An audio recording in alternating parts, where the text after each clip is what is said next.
Check, check, check. Check, check, check. Check.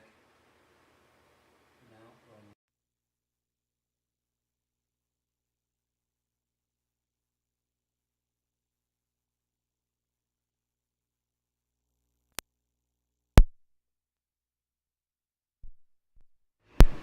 All right.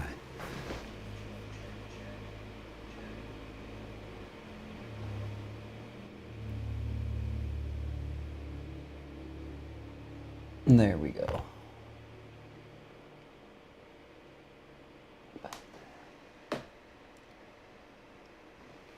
All right. Sorry, I had to turn my mics on. All right, so today we're going to be going over stencils. That's the most important step, guys. Your stencil's your map.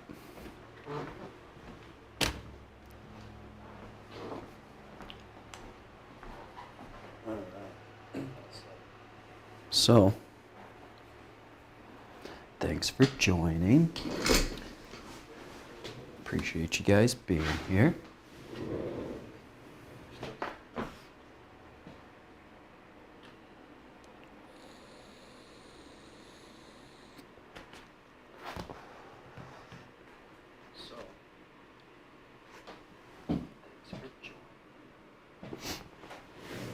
So what's up? How's it going? We will sit here and hang out until we get some people in here to join us.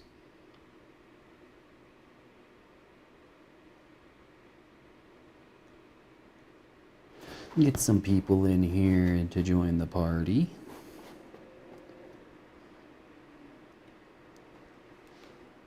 This is a party.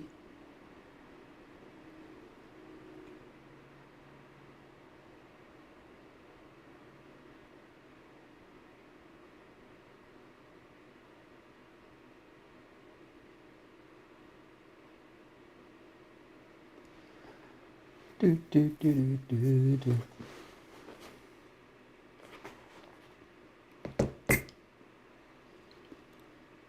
So yeah, how's it going?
So who do we go with us? How's it going, guys? All right, let's get started.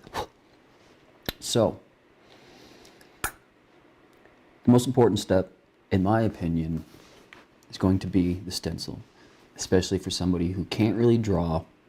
I don't consider myself an artist in the sense of drawing and things like that. So, the stencil is extremely important in delivering this information, and I'll explain what I mean by information, from this piece of paper on over to your client's skin. So where I haven't been an artist, and I've been doing this for 20 years, and I'm sure you can go, I'm sure there's an Instagram link on, I don't know if you're watching this on YouTube or Twitch, but you can see my work. The way that I approach the tattoo process is, I don't know if any of you guys know what or remember paint by numbers. Paint by numbers, if you don't know what they are, is you basically get, here, in fact, 1 second.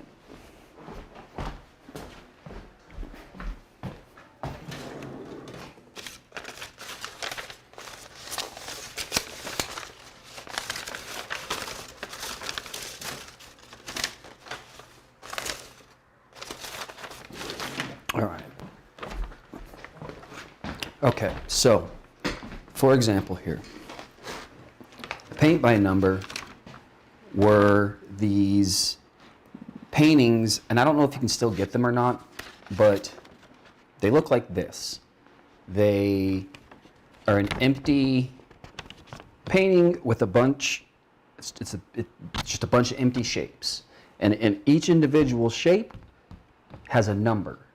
And then it comes with a little kit of paints. And in those paints on the lid, they each have a number. And what you'll do is you will look at the number that's on the shape, you will find the corresponding color, and you will put the number 1 color in the number 1 shape, the number 2 color in the number 2 shape, so on and so forth.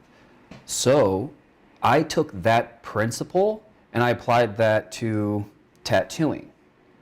Because if paint by numbers can take somebody who can't paint and turn them into a painter, well then why wouldn't the same method work for tattooing? Especially if you start learning how to just do the actual skilled trade of putting ink in the skin of tattooing, just the technical side of it. So that's what I do with the black and gray process. What I do is I go through and I look at my image, you know, right here. This is nice and dark. So we go through and we're looking at our image. And we're going to establish the darkest and the lightest points of our picture. So what's black? Well, obviously this big area here, this big area here kind of stops, but you got a little bit more here. This is all solid black. This is all solid black. All right. Well, then we start looking at every individual shade value as its own shape. So what I mean by that is just like with this, just like this empty map here, we went through and we broke down the entire image by individual shadowy shapes. I like using this one here as a better reference because the shapes are a little bit more blocky. You know, this is a little bit more on a cartoony-ish, realism-ish type of style. I don't know the actual terminology for that. Excuse me, sorry. I had Taco Bell right before we started streaming. So, point being, we go through and we start looking at individual shapes for each individual value. Okay. So obviously, that's when we're going to start tracing out. Let's start with black. Let's go through and find all of our black shapes. Every shape in here on this image that is black.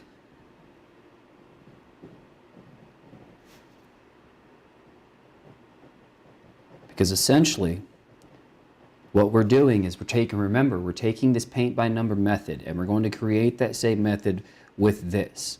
So personally, I like to work with a 3 to 4 value scale. What that means is I'm only working with numbers 1, 2, 3, and sometimes 4. So for me, that's dark, black, medium, and light. Sometimes an extra light or sometimes a white. But for the most part, my stencils are broken down onto a 3 value scale of black, medium, and light.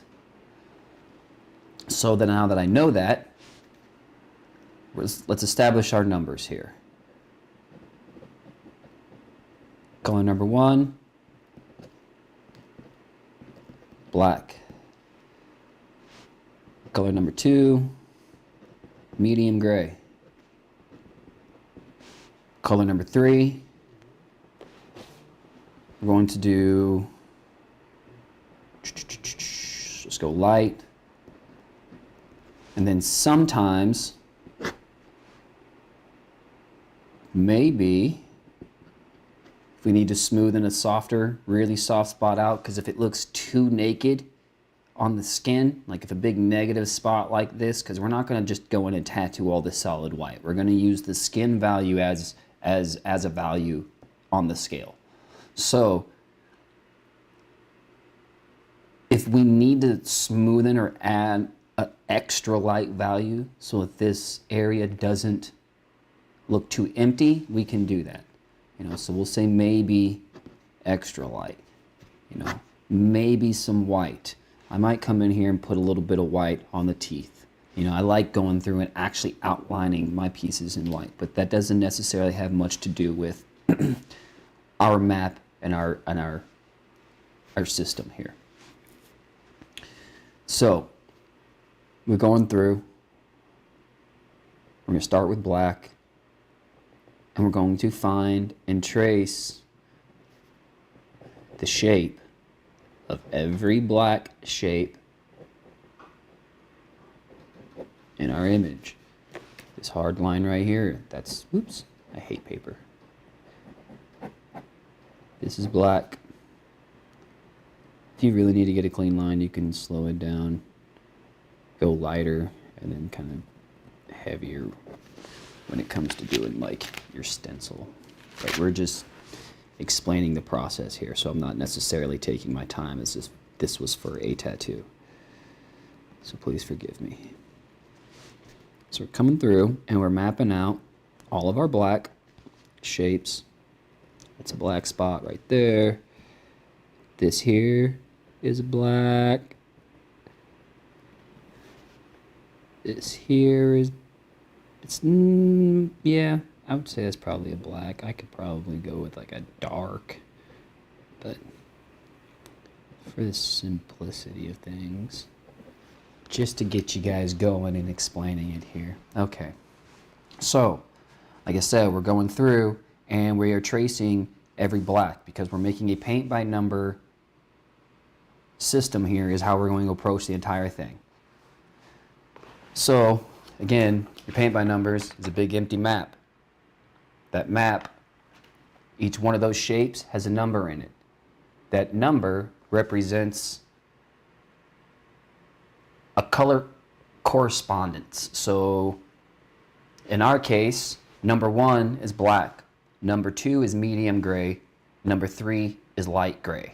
Sometimes we'll get into this explaining this maybe area later on. But for right now, we're going to focus on a 3-value scale, and we're going to go through and establish our 3 values into shapes. So we're going through, and you will start with black, going through and establishing which of these shapes is solid black and going to get the corresponding number of number 1. Going through and numbering all these big, you don't have to obviously go through and number it. I mean, if that helps you at the very beginning, by all means, do it. Do whatever works, man. But in the sense of not being able to draw, I'm not an artist, but I do damn good tattoos. This is how I do that. This is the secret sauce, my guys and gals. So we're going through, mapping out all of our black. Now what do we do after?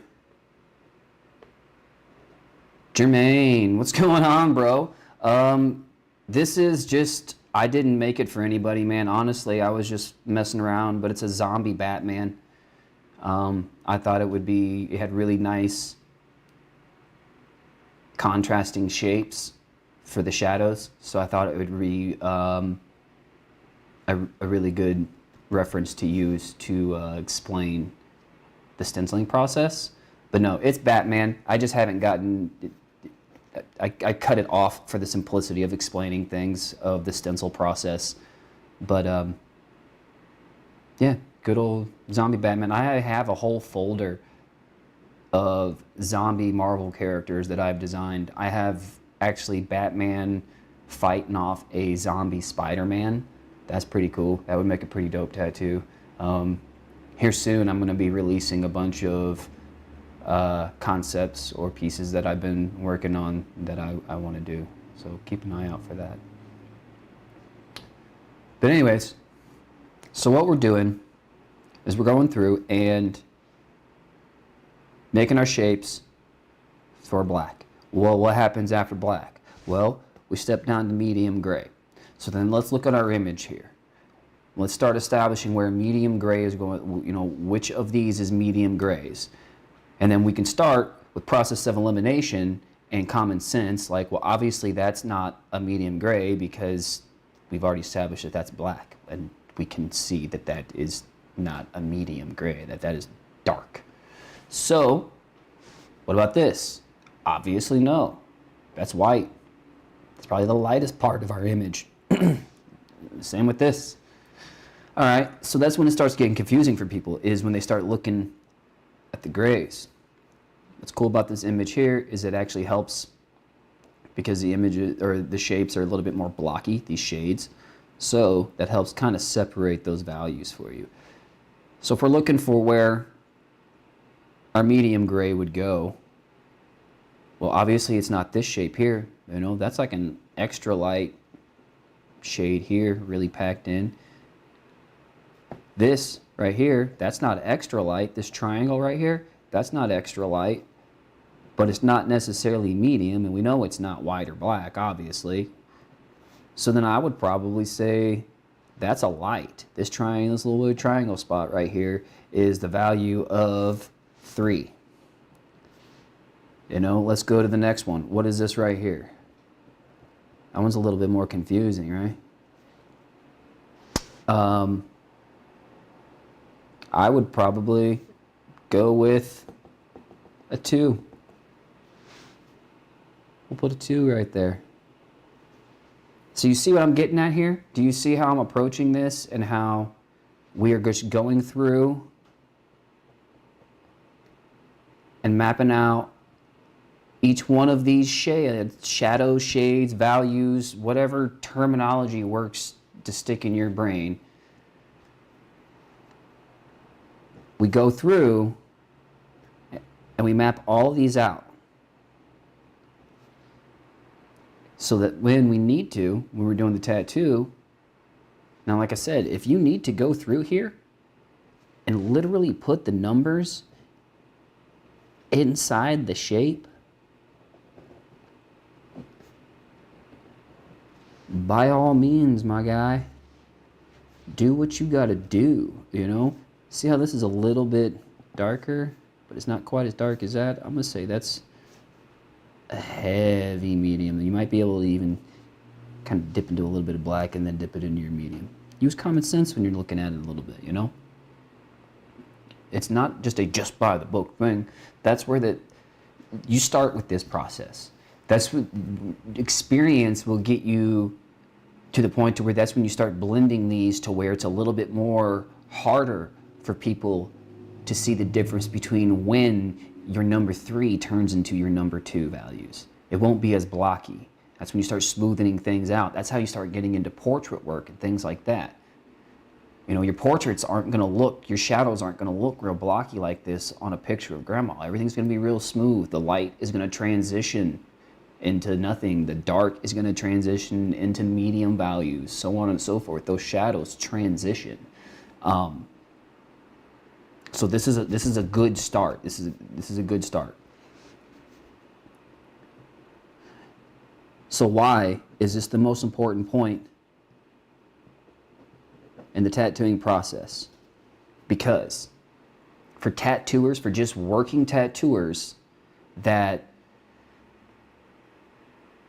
can't necessarily, like, I can't sit down and draw this by hand. Like if someone was like, hey man, freestyle me a zombie Batman, bro, I have to use like Photoshop and Chat GPT, AI and stuff like that to be able to create stuff. Like I can't sit down and draw. So therefore the stencil is extremely important because I am taking the information, all these, any little color, shadow, whatever, anything that you leave behind on the paper that you don't trace isn't going on the stencil, which means it isn't going on the skin, which means you aren't tattooing it in there unless you're like, okay, I don't need to rely on the stencil on that part. I can add that in there without needing the stencil. So unless you're at that point in your tattooing to where you can simplify and you don't need to necessarily map everything out because you're confident enough to where you're like, okay, I know how light and shadows work. I can kind of add things where they need to blend and so on and so forth. Until that point, you need to map out every shape, because again, this is the most important part. This is your map, man. You're a delivery service and you are delivering information, and that information being all of these shapes and colors. And where are you taking that? You're taking that to somebody's skin and you're going to deliver it to their skin. Well, how do you know where to drop it off at?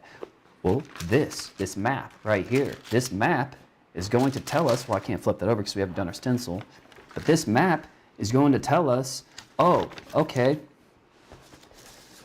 that's our destination. This is where we're starting from. Let's move this over here so you can see. We're starting here, but this is our destination.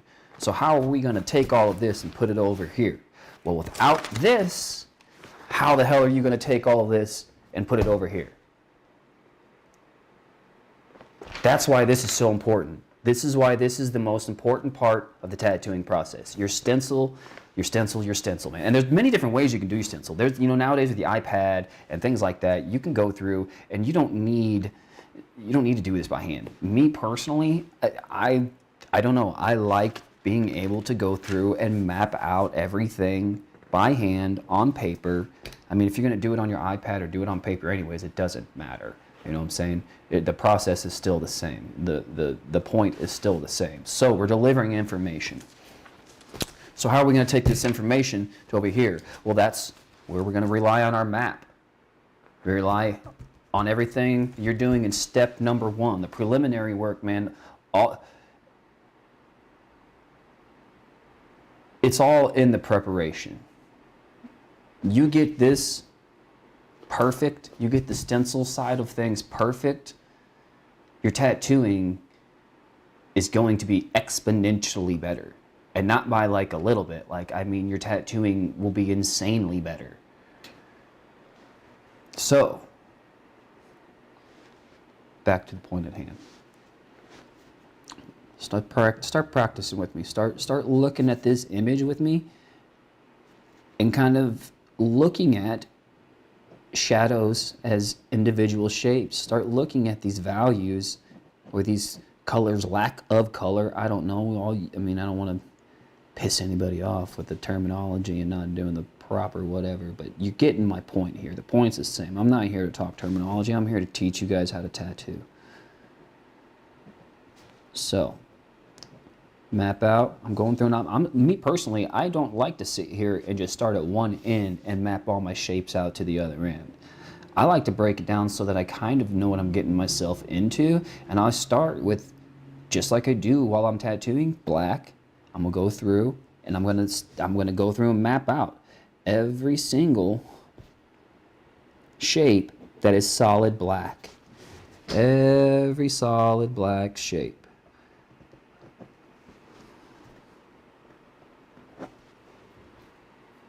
Sorry, my eye itches.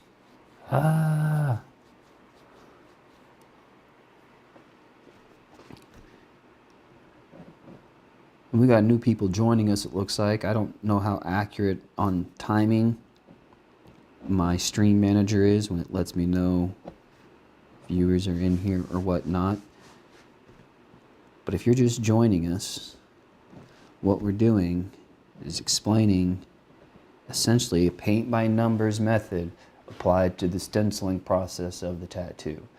Because again, I cannot draw. Go look at my tattoos. They are pretty dope. I can't draw any of this shit. It is literally stencils. So what do? If I can't draw, I rely on my tracing. I'm going through and treating this like a paint by number. Every shadow is its own shape. Say it with me. Every shadow is its own shape. Every shadow is its own shape. So, therefore, you make it its own shape. You trace it out. Black. Let's go through blacks. With every shadow being its own shape, that allows us to go through if we're only using a 3-value setup, meaning black, medium, and light. Black, medium gray, light gray. We can go through and take all these shapes that we are tracing out, like this shape right here, and we can start looking at this not as a whole image. We don't look at the whole image. We look at this little shape here. And we're like, okay, this little shape here, it obviously isn't black. It obviously isn't white. All right, well then process of elimination, start looking at your other grays. And then you put your corresponding number. I'm going to put 3. I'd put a light value in there. Not medium. Medium's pretty heavy. So I'm going to go with a light. Because what we're doing here, we're trusting these shapes and these values to do their jobs. We don't have to do shit. We are just delivering this information. We are delivering this information off this page onto somebody's skin. Well, how do we do that if we can't draw and we can't freehand just by looking at this image? We do the stencil. The shapes are going to do their jobs. The values are going to do their jobs. What I mean by that, look, bro, let's look at this eyeball right here. This weird rectangularly circle looking thing right here. This old Batman zombified dead eye right here. Now, we're going to trust the fact that this shape is going to stay that shape when we tattoo this, when we do this right here, and it transfers over like this onto the skin, just like it does onto this transfer paper. We're going to trust that when we walk away from it, that's going to stay that shape. That isn't going to magically just in the middle of the night turn into a heart or a square or a triangle. So we're trusting that shape's going to be that shape. What else are we doing? We're going to trust that the value that is inside of that shape is going to stay that value. Meaning, we are trusting that the white inside of this dead eye is going to stay white. It's not going to magically turn yellow. It's not going to magically turn blue. We leave that alone, walk away. It should, in theory, that shape should stay that shape, and that color should stay that color. So all we're doing is trusting that the shapes and the values are going to do their jobs individually to come together so that when you step back and look at that, and all those shapes are filled with the corresponding value, it comes together and makes a whole image. That's why it gets really, really overwhelming and really easy when you're looking at your whole stencil as a full image and you're like, geez, man, I don't even know where to start. You're messing up right there from the get-go. You don't look at the whole thing as an entire image. Now, as you're tattooing and you're trying to get better blends and you're working on your transitions and things like that, yeah, like kind of sit back and squint, look at things, make shit's proportional, you know, like it's straight, it's symmetrical, things like that. But in the sense of the initial approach, what we got going on here, break everything down until everything gets an individual shape. Trusting that the shapes are going to do the jobs, man. And it's that easy. You don't have to be able to know how to draw. It is trusting the fact that you can map out shapes and then put a number inside that shape and then look at your numbered ink. Dude, if you need to, put a label on every one of your inks, your black, your dark, your medium, your light, your extra light, and your white value. Go through and put a number label on each one of those. 543210. So that when you're doing this here, you can even look at that value scale of tattoo ink and be like comparing it to it. Like, okay, all right, well, obviously this isn't that. That shape isn't a black. It's that simple. It is that simple.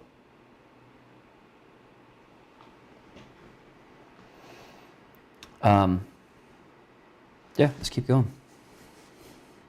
We're gonna do this. We're gonna do the stencil so that you guys can see it when we're done. Keep mapping out our blacks here. Am I making sense to you guys? Does all of this, is it, I'm trying to explain it as simply as possible. So help me out here. This is my first really, the other 2 times I've done the Tech Tutor streams is just kind of me been sitting back and answering questions. So if this is helping, if this is making sense, let me know in the comments. Give me a thumbs up, an explanation point mark thing, the excited thing.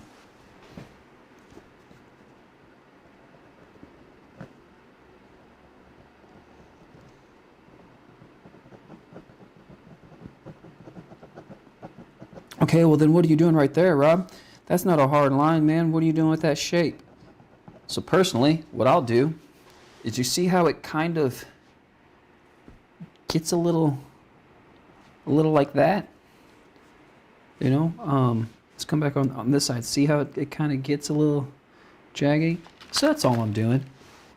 That's all I'm doing. That just represents that my black isn't going to be like a hard line right there. It's going to kind of be, we're going with it, man. We're tracing. We're literally just tracing. Tracing each individual shape. You know what'll help you with this process as well? Getting you some printouts like this. Getting you some stencil paper.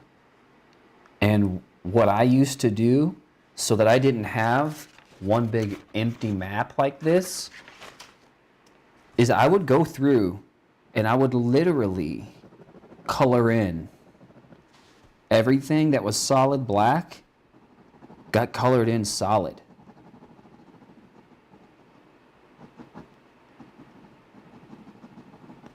Everything that was black, I took the time to sit there and literally trace the entire image, not just the shapes.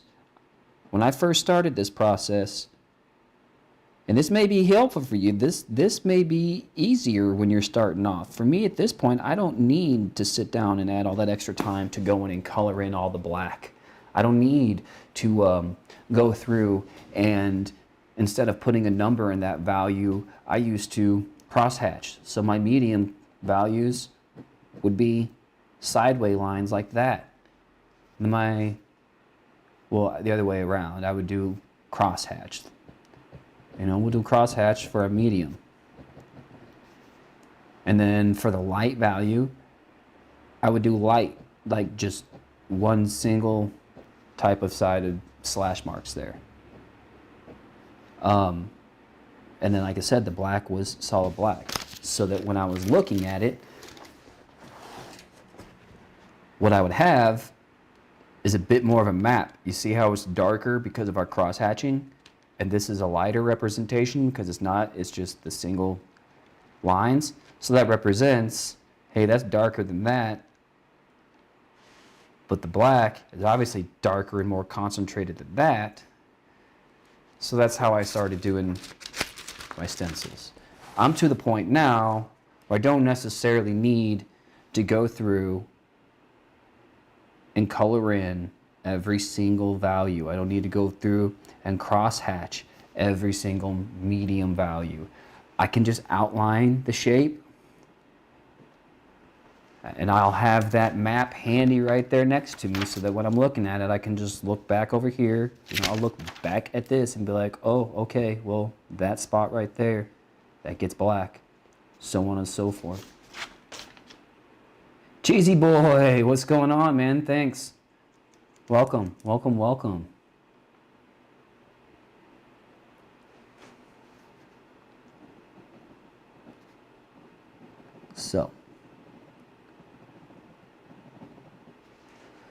So what I'm going over today, Cheesy, is the importance of the stencil, man, and then how I do that stencil process.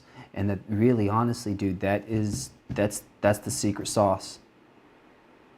Hey, you kept your word, dude. You did. You popped in. I appreciate it, brother. I appreciate you being here.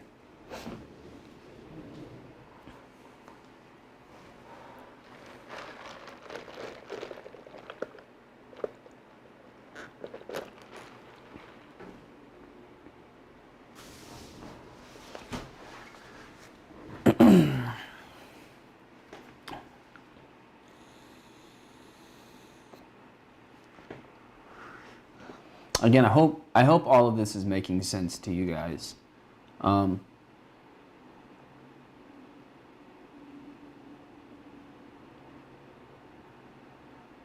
If not, let me know. Try and find a better way to explain it to you.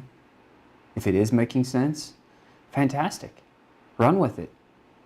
Take the information I'm giving you and do super dope tattoos. The thing about it is, man, is this kind of stuff is just more fun to do just because when it's done, I impress myself. I'm like, holy shit, I did that. That's cool.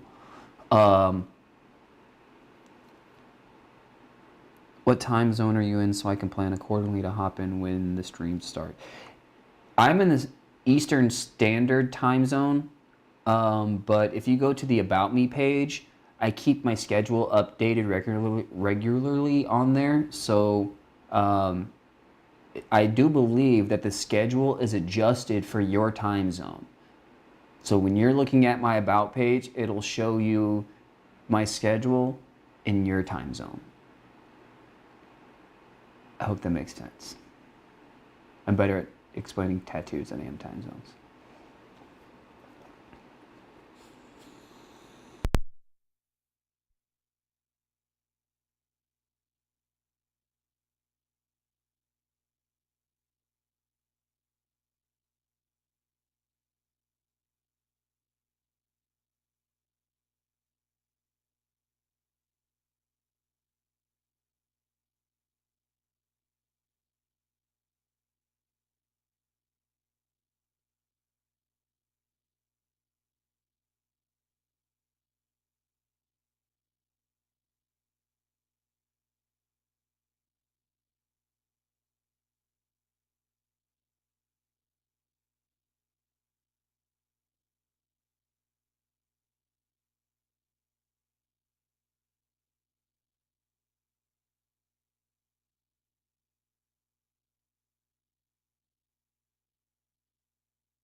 All right, are we back?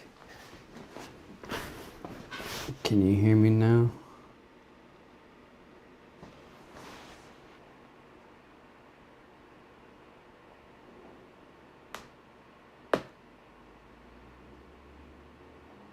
Okay, cool. Project Norway. Thanks for stopping in. Thank you very much.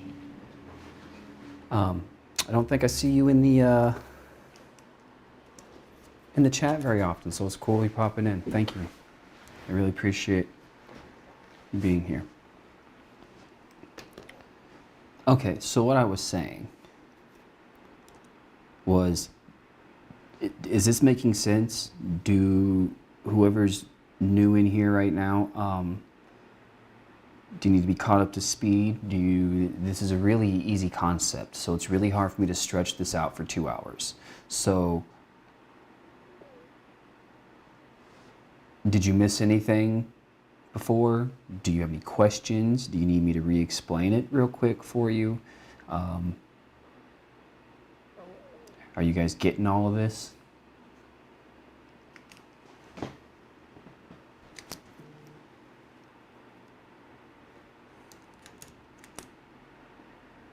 What's going on? Thanks for popping in, bro.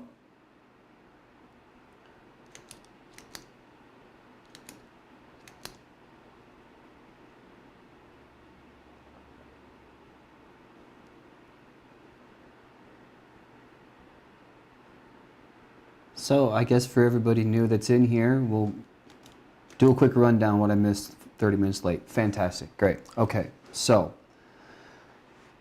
why this is the most important step of the tattooing process for me personally is because I can't draw.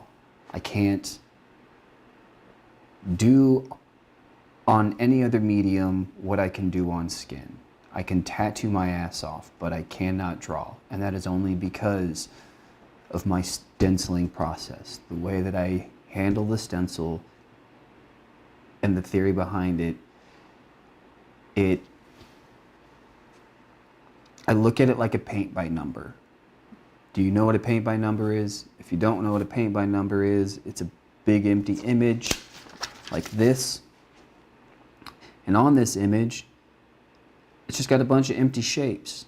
And those empty shapes will have numbers inside of them. 1, 2, 3, 4, 5, whatever.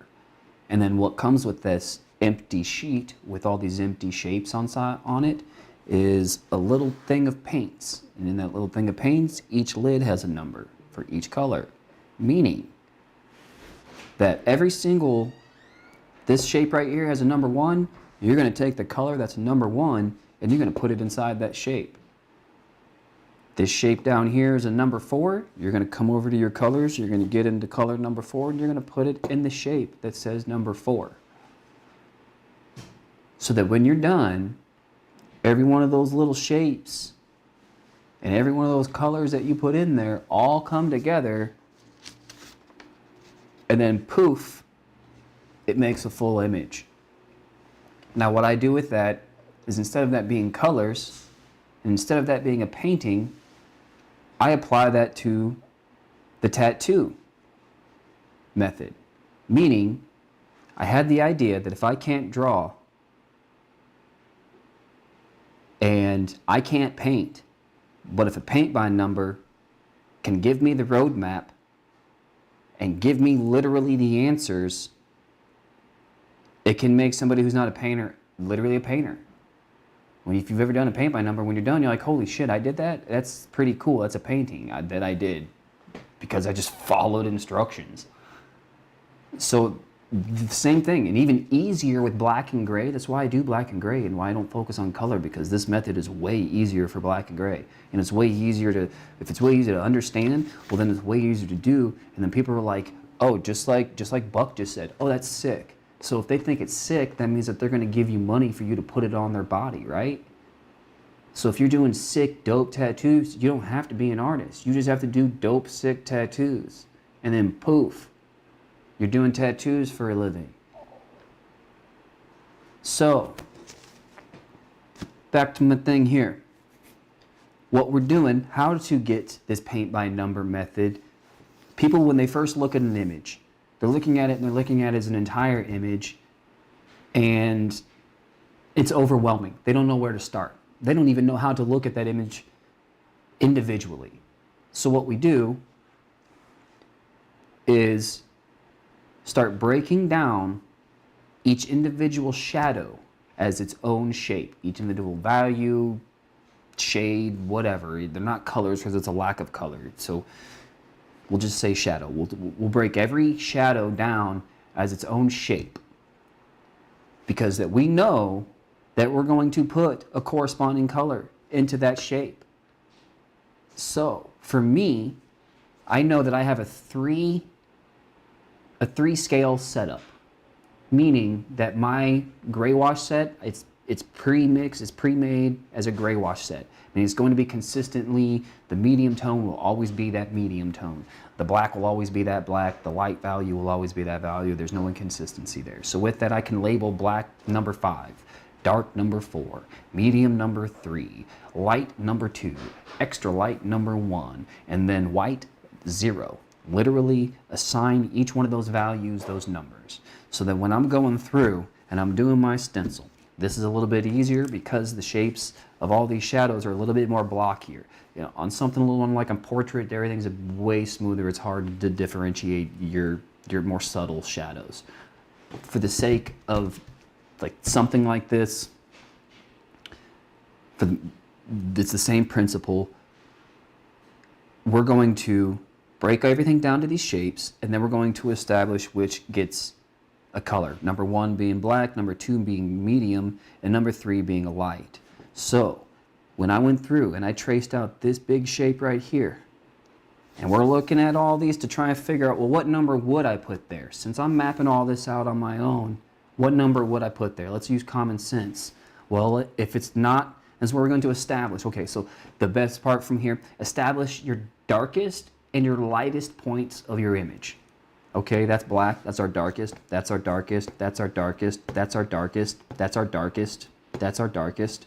And you just go through, and if you know once you start doing that, okay, we know that's our darkest, well, outline that darkest shape. Go down to the next one. Well, what's the medium? If I'm doing a 3-value scale, black, dark, or black, medium, and light, okay, well, what is this shape here? What is that shape there? Well, those are obviously not black, light, dark, anything. Those are empty. So then when we map these shapes out, we're not going to put a number in there. What about this right here? This weird guy right here.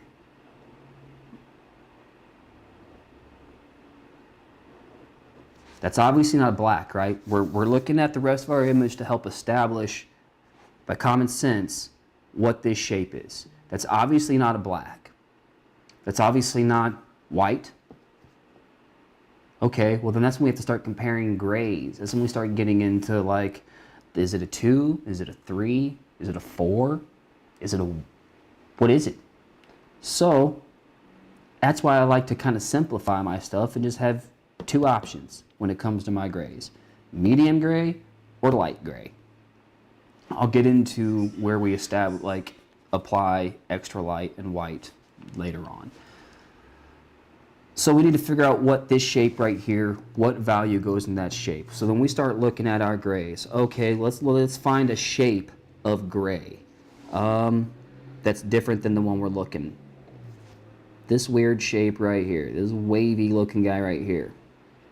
All right, well that's not as dark as that guy. So then I would probably go ahead and mark that as like a 4. Even though we're doing a 3 scale setup, I'm just putting a 4 there just for a process of elimination later on, because that's when we start getting into later on how to blend into your extra light and your white. So, all right, it's not going to be the lightest gray that goes in there. Let's look at another gray. Let's find one right here. Look at that. That's a pretty dark gray, right? That's not black though, is it? I don't know if it looks like black on the screen there, but when I'm sitting right here, this shape right here, whoop, that's not black. But that's not a light gray either, right? Well, it's not this light of a gray either, correct? So that tells me that I would probably make this right here a number 2. I've already established, boom, okay, anything around that dark of a gray is going to get a medium number 2 value. Boom. Well, then what's that really kind of leave us with? Process of elimination. A number 3 value of gray would probably, a light value, would do just fine right there. You know, we can step it up to a 4 value setup instead of a 3, because there are some lighter grays in here, just so you guys aren't like, well, what do I do with the other grays? Do I just leave them? Sort of. So, all right, you know that weird little cucumber shapey thing right there? That's going to be a number 3. Well, what about these light grays around that? Because you have clear open skin right here. This big solid white, that's not white. The skin value is its own value in the scale as well. White is one step. It would be the negative color. If the skin tone is 0, white would be -1 on our scale. So this little thing right here, again, that's probably about the same type of gray. When we already pre-established, when we were setting up our process of elimination with our grays, when we first started looking, we went up here and we looked at that one and we already knew that that one, we said, okay, well, that's a number 4 because of such and such reasons. So now that we're trying to figure out what this shape is here, well, we just established that's a 3, that's a 3, that's obviously a 1.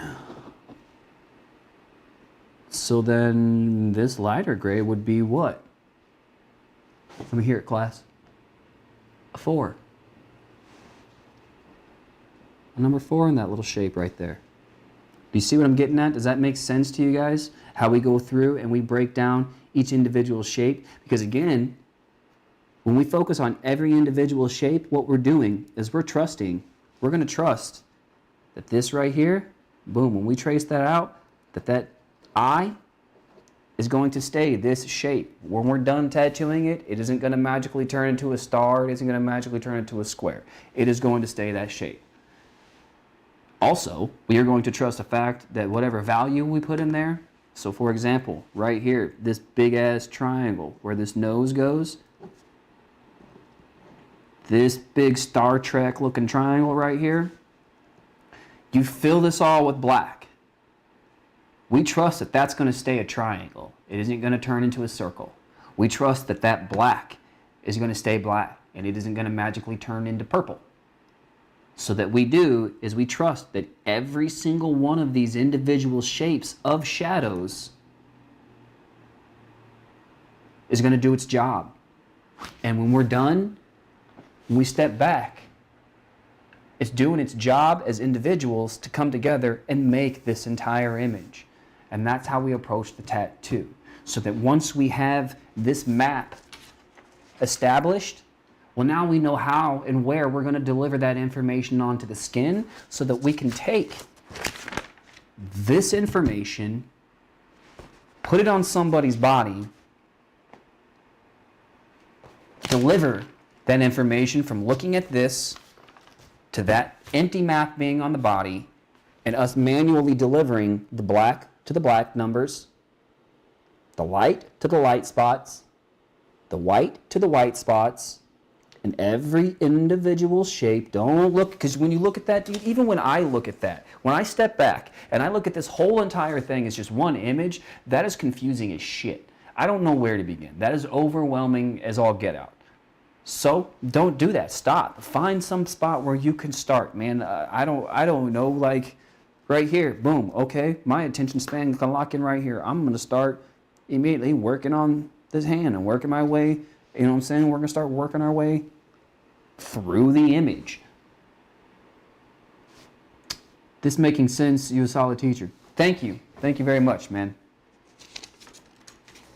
Hopefully this stuff helps you guys.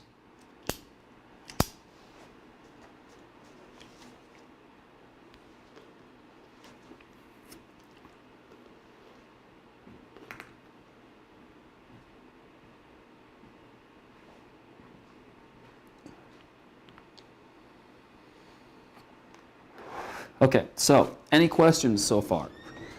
Now that you're caught up,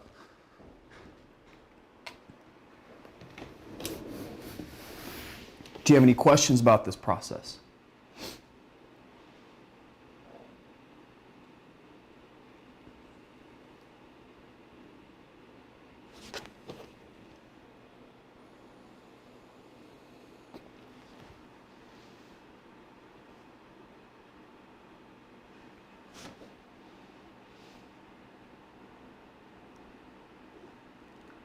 Hey, thank you for the new follows, guys.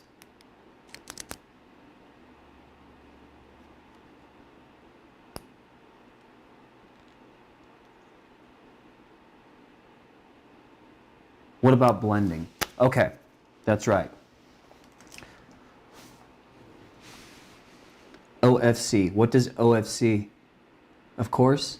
Is that what that means? Sorry, man. I'm super new to all this stuff. I've been streaming for... I'm on my 3rd week. So all of this is super fresh. I don't know what all the little, like... See, of course. See, I thought so, but I didn't want to be an idiot. And now I just look ignorant.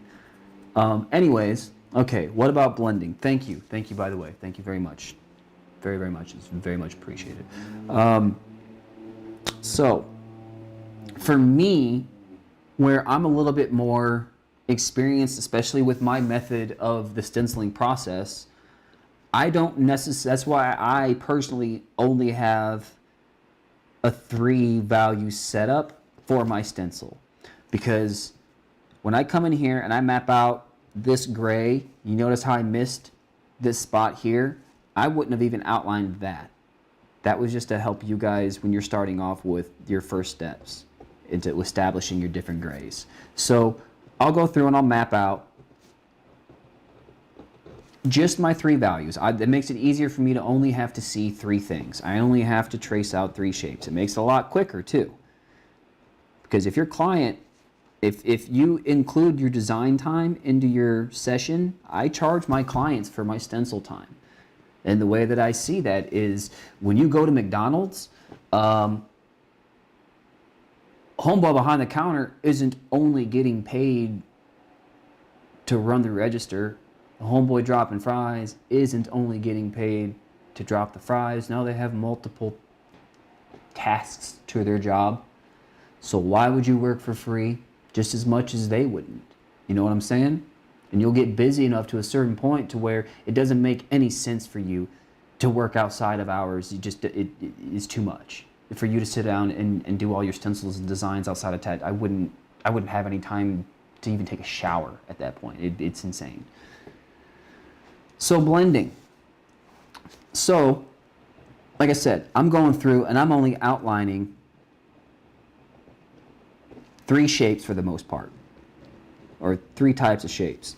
Light grays, blacks, and medium grays. Now, what am I doing about these extra light grays? Well, I already know that I don't need to trace that out because I'm going to blend out.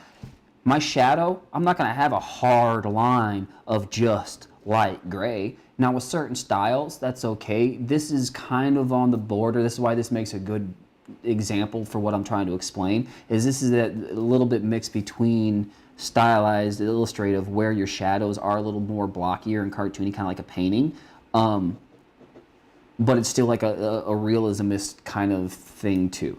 But anyway, so when I'm looking at this, I know that I'm going to blend my light out. I'm not just going to come in and just pack solid light value into this shape. I'm going to come in and I'm going to shade this spot. And then as I'm shading this spot, I know that I'm going to come out and I'm going to shade it lighter here. Or I know that I'm going to come in and dip into my extra light value and help blend out this side here.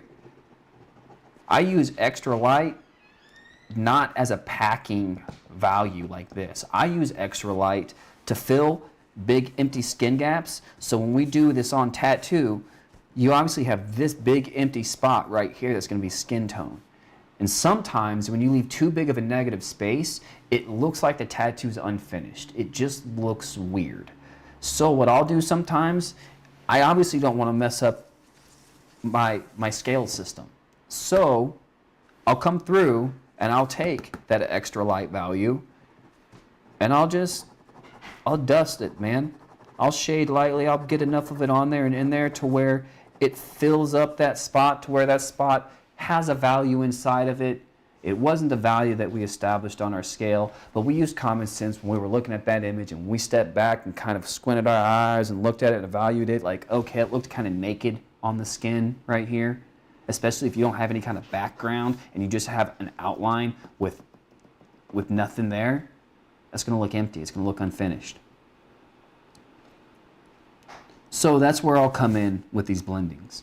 Now when it comes to white, again, I'm not going to pack white in any. Now I take that, I will pack the shit out of some white right here in these eyeballs.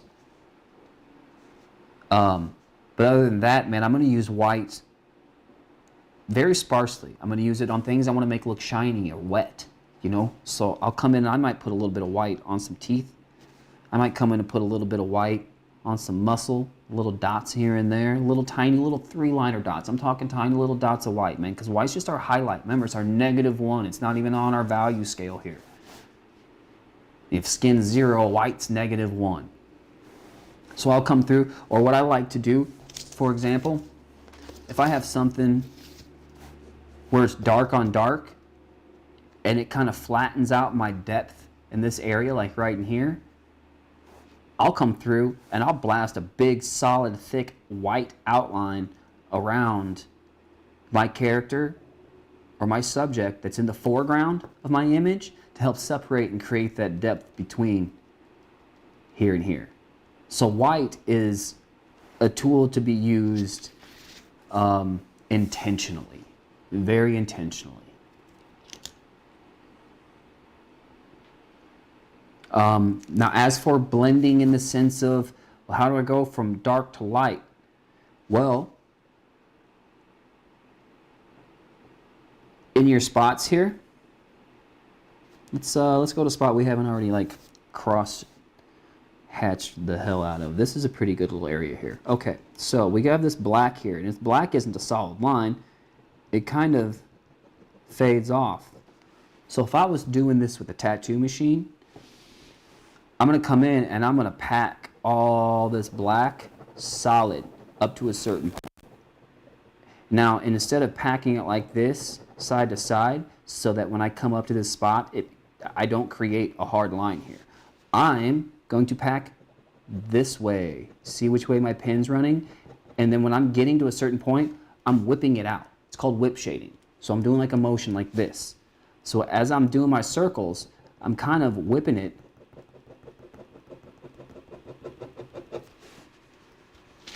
Let's see if that translated. So that we're getting this result here. See how it created like a transition of that black? That black isn't a solid line. It kind of feathers out. All right, well then we know that our gray is essentially going to be the exact same way, right? We're going to come back in with that light, and you're going to pack the light and then feather that light value out just like you did the dark.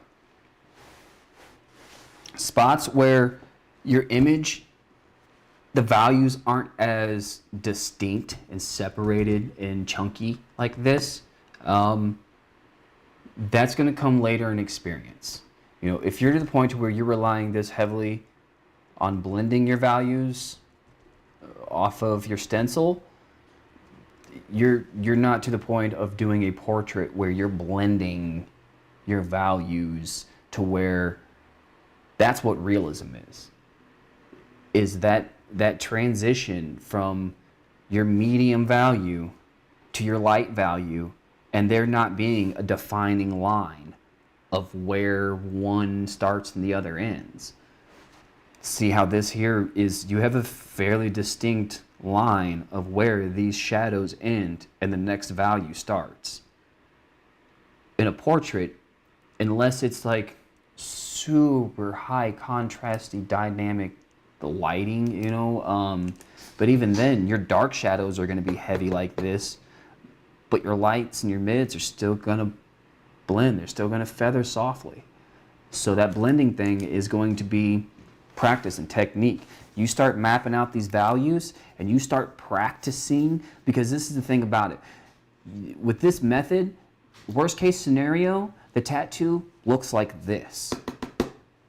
The tattoo looks just like this. Blocky, but still badass. Do you think you think somebody out there wouldn't take this tattoo? If you gave this tattoo out for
Okay.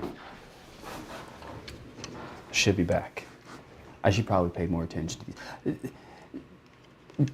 Do they make batteries that fit into these things that, is it back? Am I good? All right, cool. Yeah, because I bought rechargeable batteries and they suck. Like that was like 45 minutes on one set, and then what, like less than 30 minutes on the second. But I will say, Energizer is better than Duracell, apparently. That or I just need some better lapel mics, I guess. We'll get there, guys. We will get there. So yeah, the blending. Experience, man. You get to practice blending with this method of your stencil. Worst case scenario with your stencil, it ends up looking like this, which is still badass, which is still a good tattoo. The only thing you could do with practicing with this is every tattoo you do like this, you're practicing smoothing out your blends, smoothing out your transition between these two. Every time you tattoo, you practice, all right, man, on this one, how am I going to transition from this gray to that gray without there being a hard, distinct line separating the two values? And then for you, you're going to find what works for you. You know, yes, study what other people are doing and what works for them. Try things out. You know, there's still going to be experimentation and trial and error in the sense of figuring out what's really going to work for you.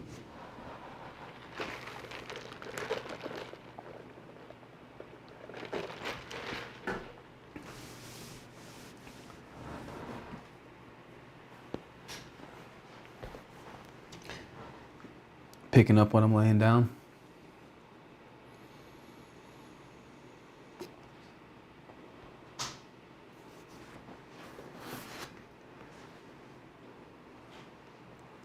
I hope so.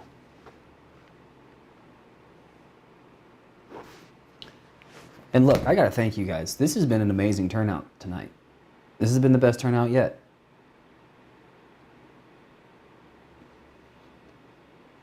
The biggest crowd so far in the Tattooter streams. The most interactive with the content we got going on. It's been a good one.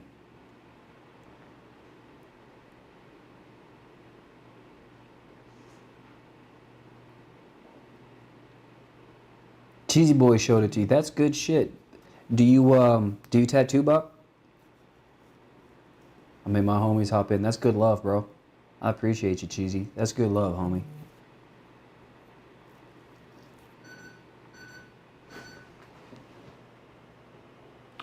Man, and the Energizers are already charged. Like, that's pretty dope, for real. Hey, Booty Popes! No, you don't, but this is super interesting. Well, that's really cool and awesome. I'm glad that you find this process and what we have going on here interesting, dude. That's awesome. Thank you for joining, for real. Booty Pope, much love, dude. I gotta do a little dance party. Thank you for the sub, dude. Yeah, I love you guys. You're awesome.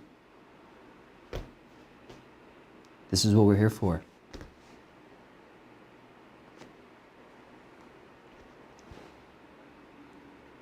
The way you explain it makes it super entertaining.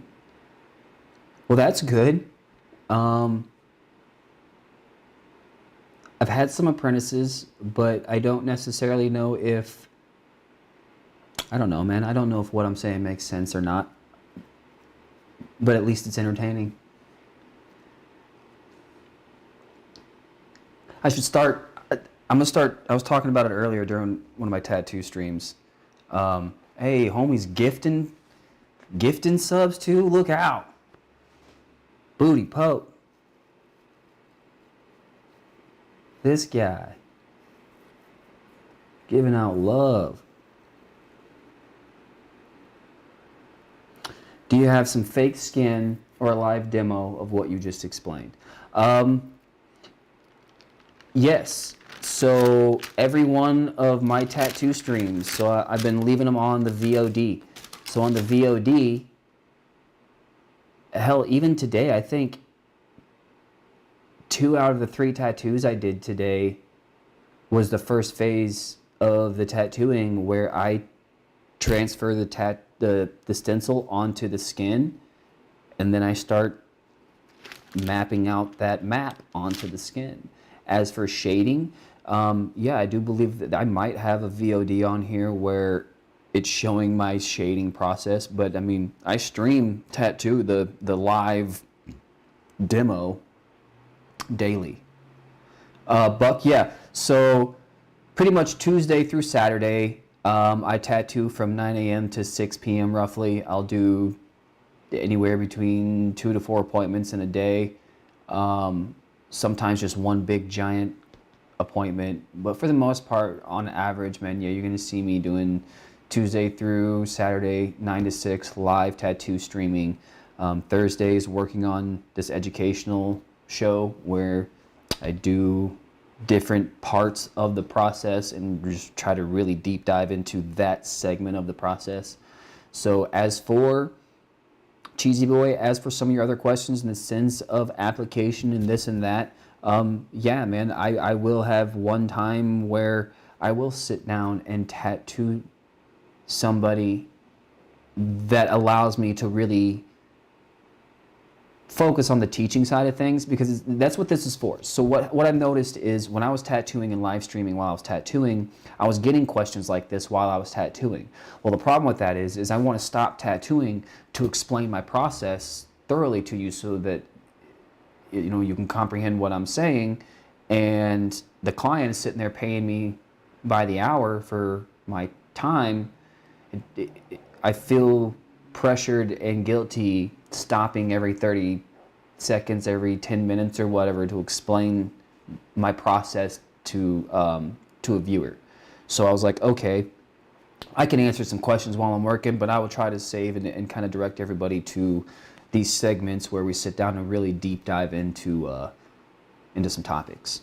And really being as much as a streaming apprenticeship thing as I possibly can.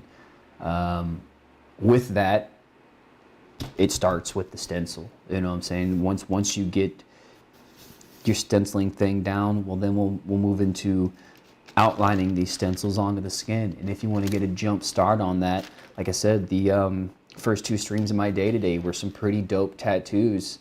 That I think the first one was a Jason Voorhees. It's a big ass Jason Voorhees piece. Where it's like the Jason Voorhees mask, and then Jason standing in the foreground there. And then the second one was like a raven, a big ass raven sitting on a skull. And you could fast forward me doing the stencil, and then you can see me put the stencil on the skin, the whole tattooing process, how I'm going through, and then as I'm outlining it shows you, all right, I'm not going through with a solid black and outlining these into the skin. I'm using an extra light value to outline every single one of these inside shapes. So when I'm coming in with my mag to shade all of that, you're not leaving behind these big, solid, these lines will stand out. You see how like this is cross-hatched? Like, think of that as shading and how that line is still super distinct. So we use a super extra light value. I really like the Boba Fett one you have on your Instagram. Thank you very much. Dude, everybody loves that piece. It is a smash hit with people. I think that guy, actually, that client, I think he comes in tomorrow. He does. Yeah, the client with the Star Wars sleeve comes in at 3 p.m. tomorrow. So that's cool.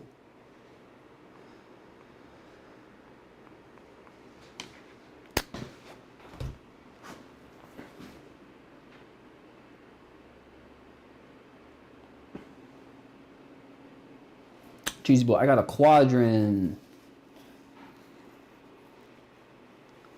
Streams give you so much more motivation to learn and practice more because I always had a problem looking for a place to learn.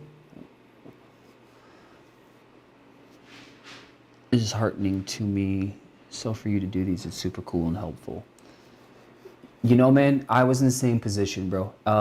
Before I get to that, Booty Pope, everybody, give Booty Pope some love. Homies out here just throwing out subscriptions like it's Christmas. Homies out here showing love, flexing cheeks, shaking hips for bits. But where I wasn't an artist, man, it was stupid hard for me to break into this industry. Like, to the point where I literally slept on the street to go find an apprenticeship from somebody that was like, hey, man, if you maybe find yourself in Florida, bet, homie, you're going to find me in Florida. I went to Florida, and I was like, hey, I'm here. Teach me how to tattoo. It shouldn't be that hard. I knew that I couldn't draw. And everywhere I went, they were like, oh, do you have an artist portfolio? Can I see your drawings? Can I see your drawings? Can I see your art? Can I see your art? I'm like, man, I don't. If Bob Ross can teach people to make flippin' nature paintings that look amazing from their living room just by explaining it and what tools to use, well, why can't tattoos be the exact same way? If paint by numbers can take somebody and that can't paint and they turn around and create a beautiful painting, why can't tattoos be the same way? Why is it this gate kept? You have to be an artist, like just all of it, man. I was in the same boat. It was super hard for me to break into it. So that's why I'm a very anti working for a shop. I'm a very anti apprenticeships. Go out there, get her done, force your way into the industry. I don't respect the game. I didn't come to play. You know, once you learn how to do all this, making money, dude, it's insane and it's easy. You know, once I start going over how to get clients, it is guaranteed proven method. I have applied it to other artists that have never had social media presence whatsoever, in a state that they've never been to, had no name whatsoever. Social media advertising is how to pull the clients. And I will go over all of that as well, to the point where you can be a mediocre tattoo and still make a killing. I'm not saying that's where you need to stop at. You know, be humble and honest with yourself. If you know that, okay, I'm only to the level to where I can do like stars, hearts, and butterflies and not quite tackle something like this, well, then don't necessarily take on those jobs and ruin your career before you get a chance. You know what I'm saying? Like, think about that too. But once I show you how to get clients, if you don't respect that, you just go out there and use that and get a bunch of clients and then just do a bunch of shit tattoos, you probably won't last. It's not sustainable for you. So be honest with yourself, to where once you start using those, just as much as I broke this down so simply, how to do this stencil and how it translates to tattoos, my marketing strategies, the advertising methods that I use, dude, is just as simple. It is just as simple, and it is just as trustworthy. So trust me. You don't have to worry about it being so hard. Pick that machine up. That's what we're here to do. That's what this channel and community is for. Get out there and make that money, bro. It shouldn't be that hard. It shouldn't be that hard to break into this.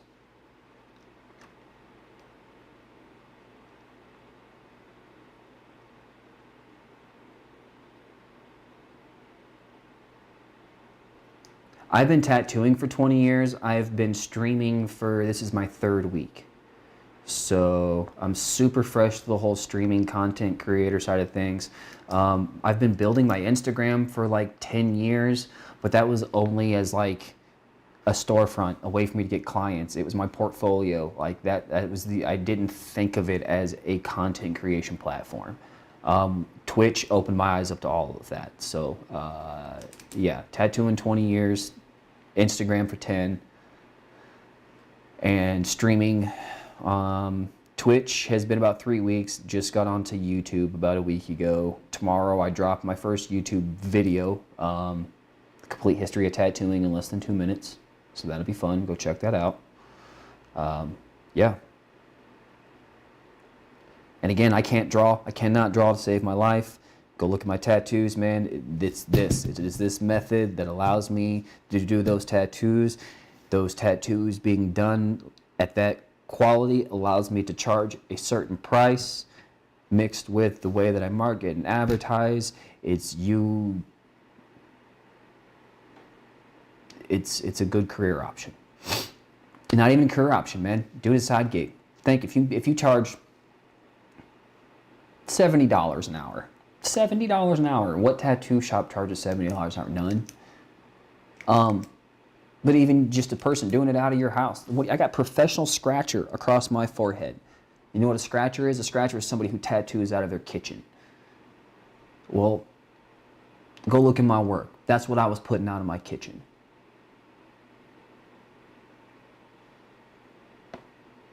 The industry doesn't like me very much these days because I am very anti-tattoo industry. Team Scratcher all the way, bro.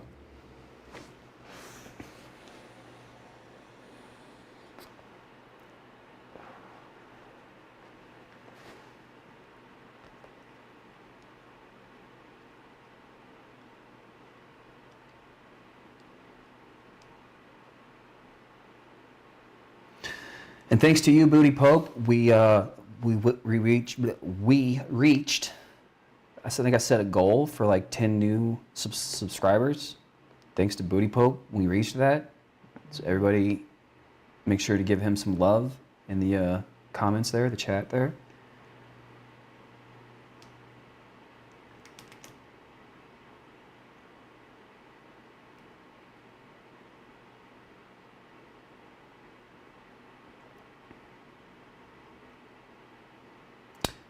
Every Thursday. Again, on my About Me page, it has the full schedule, but every Thursday at 7 p.m. Eastern Standard Time, so whatever that translates is to wherever you guys are at, 7 to 9 p.m., I sit down and I dedicate these deep dives with you guys. And then, of course, I will leave them up on VOD so you guys can go back and refer back to at any time as well.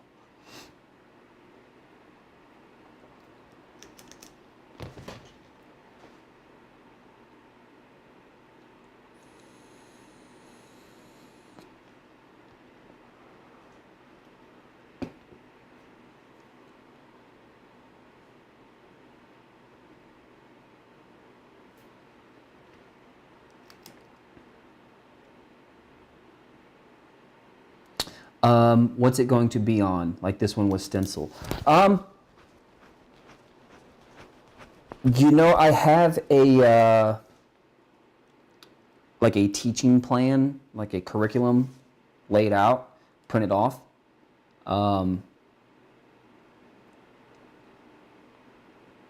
So I think I might go over equipment next week in the sense of like your needles and your inks, because needles aren't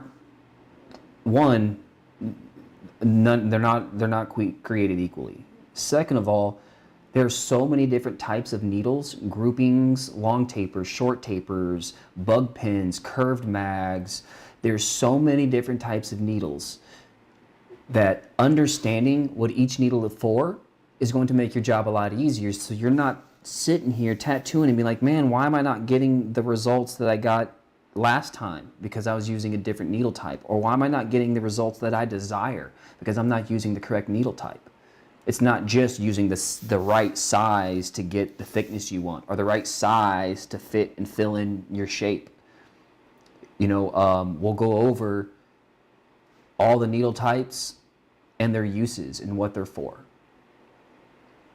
So, you know, we'll start everything at step one, your stencil. Well, then what's next is applying that stencil to the skin. So what does that entail? Needles. We'll go over the needles.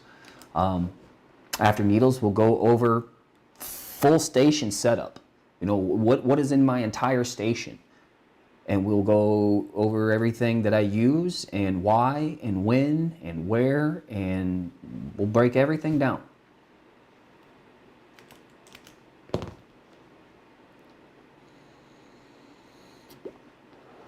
And Quadrant, by the way, as a brand, I don't know anything about their machines, but I do like their cartridges. Their needle cartridges are nice. Quadrant's one of the best brands out there for that, for sure.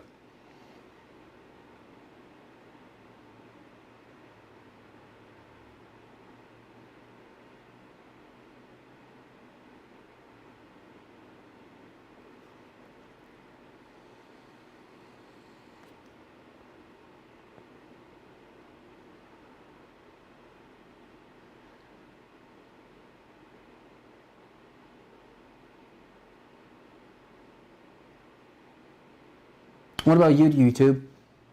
It's been a little quiet. There's a couple of you over there. Looks like I got a couple viewers on YouTube. How are you guys doing? Cheesy Boy, you'll be right back. Cool beans, bud. We will be here for another 30 minutes, bro. How's it going, YouTubers? The first couple of days on the YouTubes. So thanks for joining me here. The live streaming throughout the week, and then Thursday nights, a little deep dive, technique stuff. Get you guys going.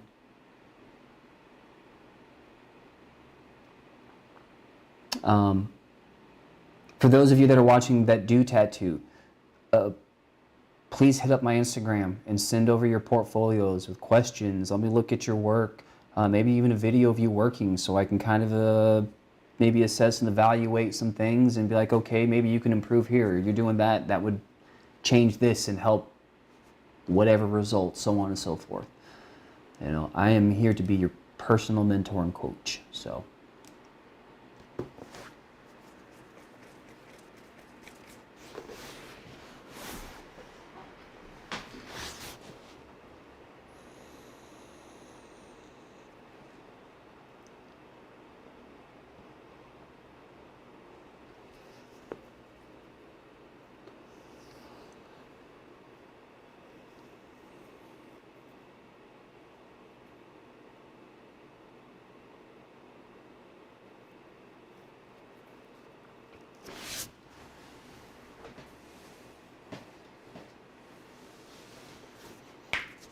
There's a handful of you in here. You guys are quiet.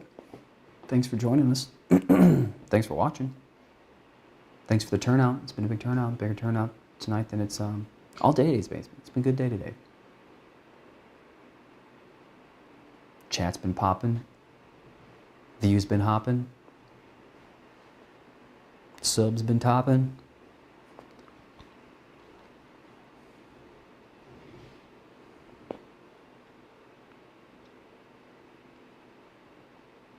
What about anybody else have any questions? Anybody else miss anything? Do I need to go over this any more tonight with anybody? We still got about 30 minutes left. If you have any questions, if you need me to get into it one more time, anything like that, that's what we're here for.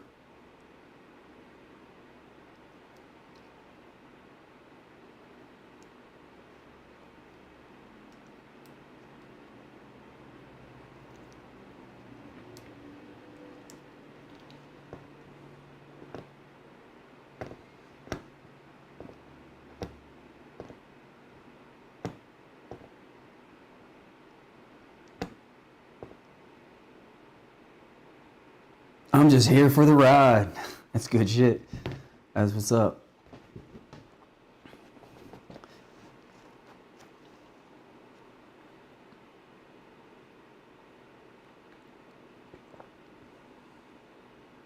It's good stuff. Oh, and for all the new people in here, for the subscribers, man, I have a thing. Yo! What's up, buddy? Thanks for stopping in. I'm just playing some video games, lurking in the background. Good shit. Good stuff. Thanks. For all these new subs and for people that are just following, every month I take my donation box and I split it in half, and whatever's in there I give to one lucky subscriber every single month. I personally start out the donation at $100 so that at least each month you'll get $50. The more people that donate to that, obviously the bigger that gets. You know, this is for the community. Tattooing is my job, so this what everything here. I'm not the community. Any kind of money the community's putting in is going back into the community. Whether I'm giving it back to you guys, whether we reinvest in a better light, or a microphone that doesn't die every 2 hours, whatever.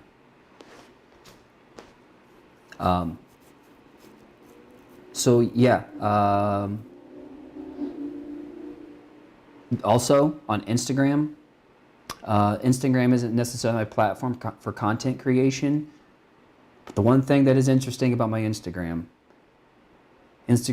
now offers paid subscriptions, and I don't believe that they keep any of the subscription cut.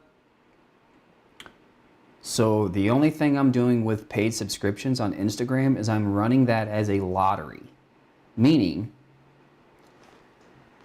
I am taking half of the Instagram subscription revenue, and every month I will give that back to one subscriber. So the subscription is only $3 a month, meaning we get as little as 100 people to subscribe. That's $150 every month I give back. And then obviously the more that we want people to just go subscribe to that lottery, because that's all I'm using that Instagram paid subscription thing for, is just a community lottery. $3 a month. If we can get 1,000 people to subscribe, bro, I'm turning around and giving back $1,500 to some random person. I have 25,000 followers on Instagram. I need to get my reach of content out there so all 25,000 of those people know that I offer this $3 a month lottery. And just imagine if we get that lottery to 25,000, that's $75,000 a month. That if I split that in half, dude, that's 37 racks that I'm handing out to people. Now, obviously, I don't think I could just hand out $37,000 in one go. So why not change a few lives and break that up to, like, for every 10,000, it goes to a person. So if we made 37,000 that gets shared with you guys, well, then I would split it up like 10, 10, 10, and 7. You get what I'm saying? Something. Or I would just sit down with you guys as a community and decide how you guys would want to split it up. Maybe every month you just want to keep letting that subscription accumulate. I mean, bro, if we get 100,000 subscribers, I mean, it is not hard for content creators to do 100,000 subscribers. Ain't shit for content creators. These guys got millions. If we as a community came together and really pushed everybody to go and get that $3 subscription lottery and grew that pot, bro, it would be insane. It would be insane. And it's a hell of a lot more of a chance to win 1 out of 25,000 people than it is, on a Powerball ticket when you're competing with the entire state. So I feel like it's a good idea. I just need more and more people to know about it so they can go and join. And then obviously they're going to want that pot to grow. So they're going to push and try and get people to go and subscribe to the lottery. That Instagram lottery, that's all that is. It's just a way for this to community, man, for me to blow y'all. Because on top of that, that's getting my name out there and spread quick. Because I have a bigger picture. I have my bigger picture on all this content stuff, my tattooing. The more people that know about me, the more people that are going to watch. The more people that are going to come book my tattoos. The more other opportunities that I can get to expand.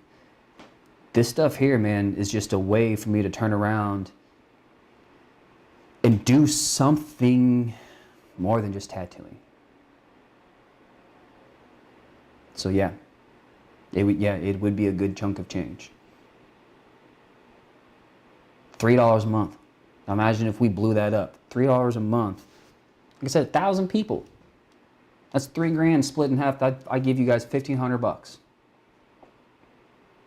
Now as a community, you guys can decide whether I give that out in one chunk or split that up amongst 3 people and $500 a piece, whatever. We'll make a stream out of it. We'll sit down and do the lottery live. It'll be fun.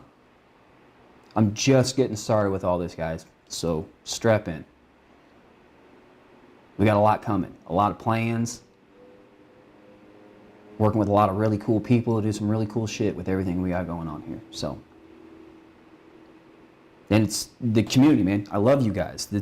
I first hopped on this whole Twitch thing 3 weeks ago just to do throw a camera up while I tattoo, because my buddy was like, hey man, you can just get some ad revenue because people are just gonna pop in and check what it is, and it's like, okay, I may make what, 100, 200 bucks a month if I'm lucky. And then within a week, I was like, oh, no. It's the community, man. These people are dope. These people are super fucking cool. The support, the love, the interaction, just everything about it. I was like, okay, that's what this is about. Everything else is over there. You know, this Twitch community thing is that's what it's about. So, thanks for having me, guys. Thanks for supporting. Thanks for being here. It's I had no idea that this existed like this, I guess. You know, I knew it existed. I don't know. I didn't know that it felt like this, I guess. So thank you.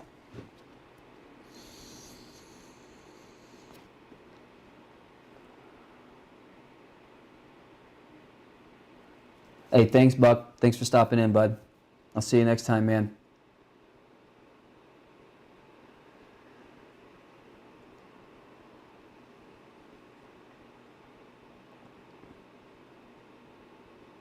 So yeah, guys.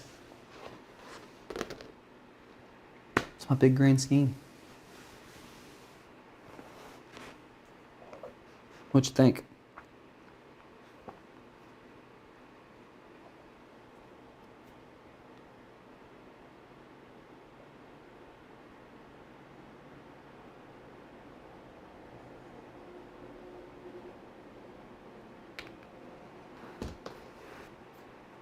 Loving the whole thing, every bit of it. Good. Awesome. Awesome, awesome, awesome.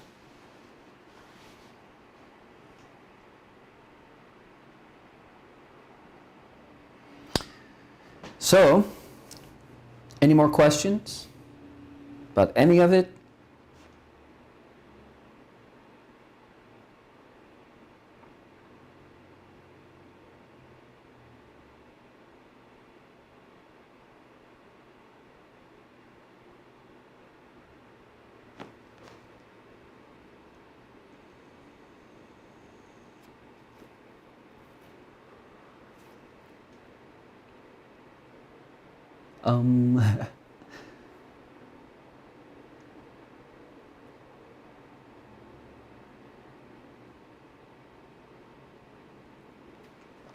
Also, if you're looking for good, like, reference channel, like a good educational channel on YouTube, so you cover stencils, what about the application part?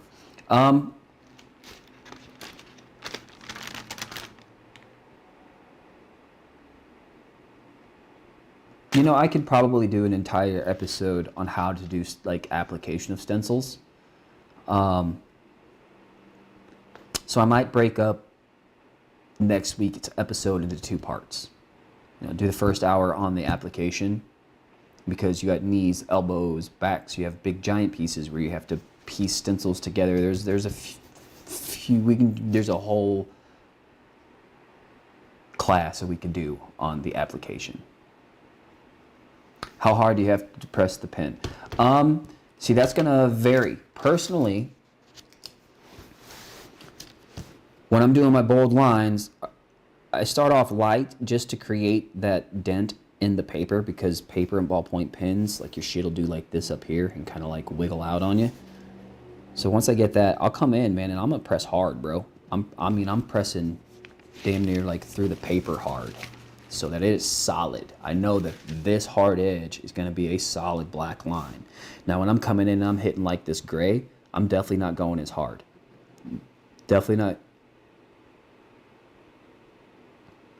Hey, you're good. You're good, man. Play them video games, bro. The lurk is much love. All right, so I'm obviously, as you can tell, probably I'm not straining as much or pushing down. I'm just kind of going over it. And you see how it comes off lighter? It's still there.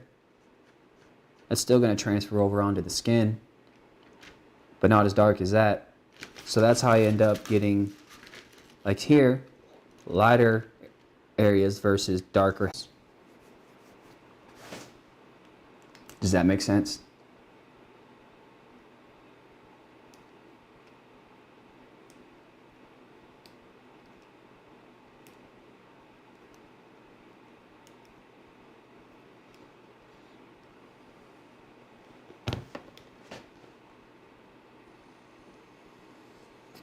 Sweet.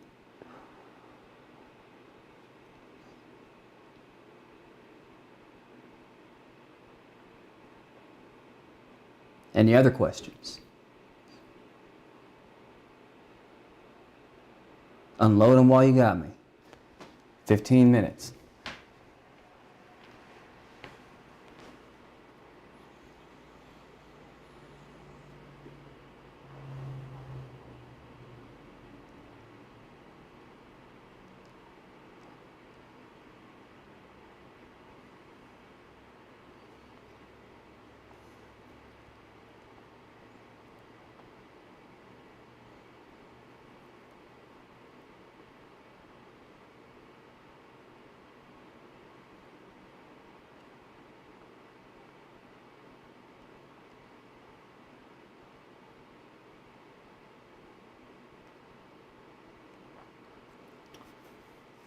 A lot of people recommend a pound of flesh for practice skin, but it's pricey.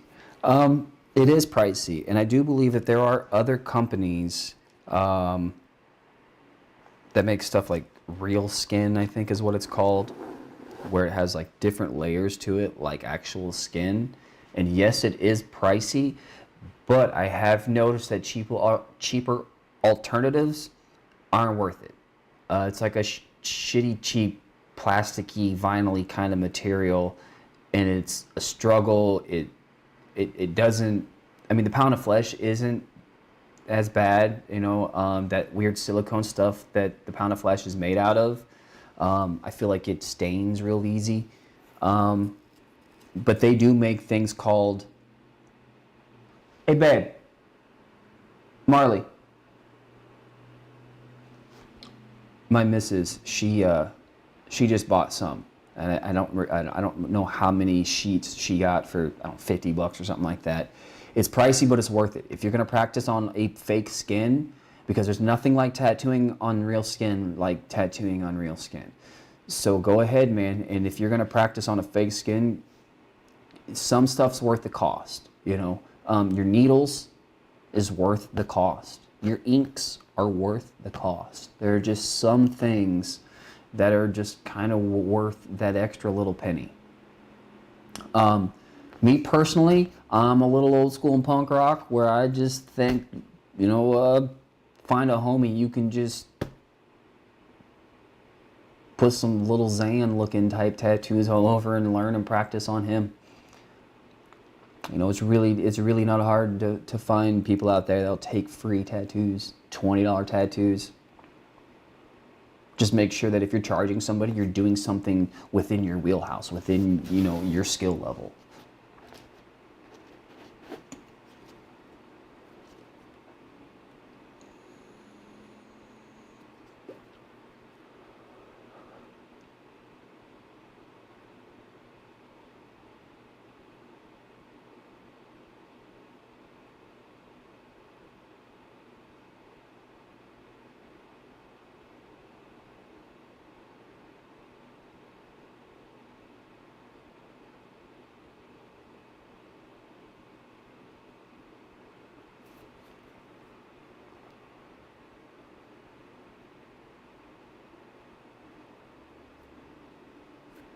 I was eating chocolate-covered pretzels. A pretzel stabbed the roof of my mouth, and I cannot stop tonguing at it. Where do you go to get certified in bloodborne pathogens to be able to tattoo without getting in trouble? You being in bloodborne pathogens is not going to stop you from getting in trouble for tattooing outside of a studio. So how licensing works. Where are you at, Cheesy? Where are you at again, bud? Are you in the States?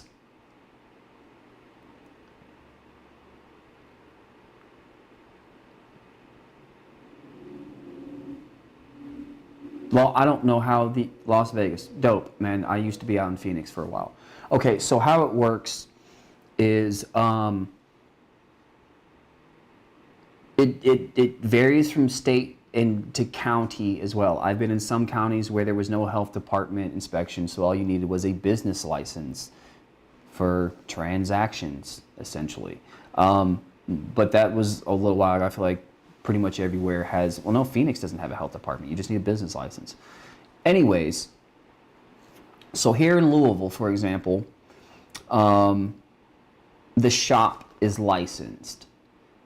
To be an artist permitted, because you're not a licensed tattoo artist where you can just go work out of your house and just go travel around and do tattoos. You are permitted to work under a shop. That shop is licensed through a health department.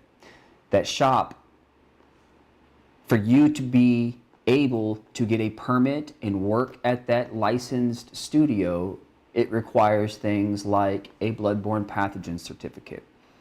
I believe there's a website called Emergency University. You can go there. They offer a tattoo package, I believe, for, I don't know, $50 or something. I don't remember. But it comes with like first aid, CPR, and bloodborne pathogens. If you don't need the other two and you just need a BBP cert, there are websites on there where you can get your BBP cert for $20. I think I got mine for $20. In fact, I could probably actually tell you right now because I have the cert over here. Where's it at? Where I got it from.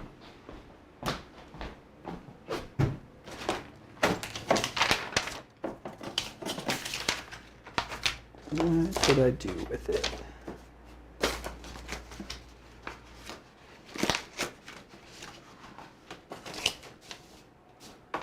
Well, I don't know what I did with that clip. It's in my booth.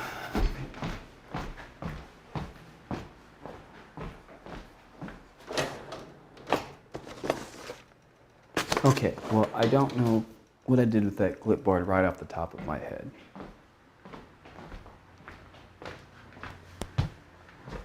I think it's back there on my desk somewhere.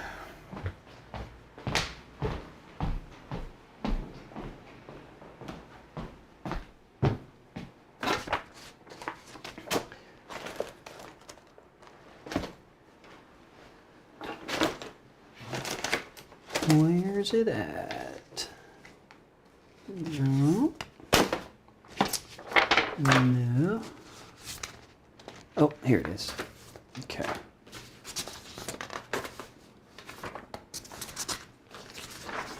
All right, so I got mine from,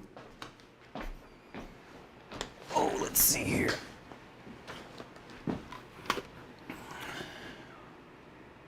The National CPR Foundation. So that is my BBP cert. I got it for like $20, I think. The National CPR Foundation.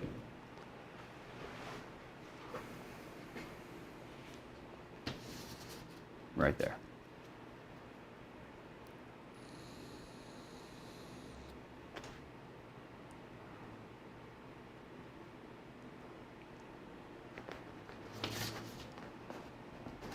So that's how you do that. But again, you have to be permitted under a studio to get that license. But to get in trouble for tattooing without a license, dude, like they don't stop that. Like if you're doing it out of your house, you're not going to get in trouble. I can't give out that advice on here like that. That is illegal. You are not supposed to do that. You could get in trouble. How do I say this? I would research into how many people have actually gotten busted for tattooing out of their house. Every tattoo artist that is going to see this is screaming at me right now. Don't condone tattooing out of the house. Don't condone kitchen magicians. Look, man, people are gonna do it anyways. I did it. That's how I came up in the game. I did it. I can't give you legal advice on what you can and can't get in trouble for, but I would just say look into how many people have actually been busted for tattooing out of their house. That's all.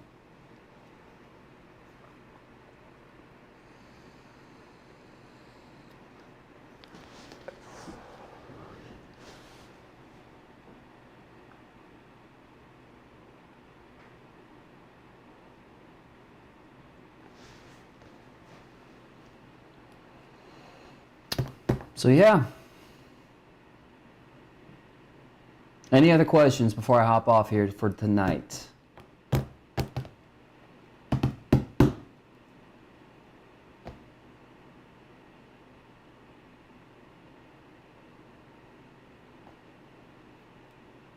Because if not,